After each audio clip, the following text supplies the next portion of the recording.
गणेशाय नमः। नारद उवाच प्रणम्य शिरसा देवं गौरीपुत्रं विनायकं भक्तावासस्मरे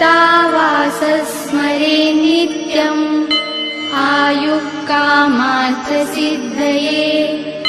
प्रथमं वक्रतुण्डं च एकदन्तं द्वितीयकं तृतीयं कृष्णपिङ्गाक्षं गजवक्त्रं चतुर्थकं लम्बोदरं पञ्चमं च षष्ठं विकटमेव च सप्तमं विघ्नराजेन्द्रं धूम्रवर्णं तथाष्टमं नवमं भालचन्द्रं च दशमं तु विनायकम् एकादशं गणपतिं द्वादशं तु गजाननं द्वादशैतानि नामानि त्रिसन्ध्येयः पठेन्नरः न च विघ्नभयं तस्य सर्वसिद्धिकरं प्रभो।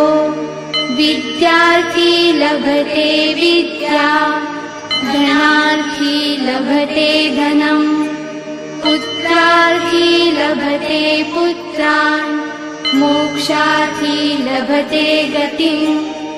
जपेत् गणपतिस्तोत्रम् षड्भिर्मासैः फलं लभेत् संवत्सरेण सिद्धिं च लभते नात्र संशयः।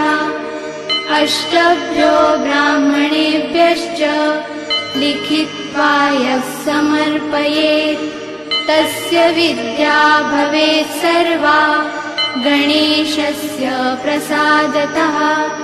इति श्रीनारदपुराणे सङ्कटनाशनं महागणपतिस्तोत्रं सम्पूर्णम्।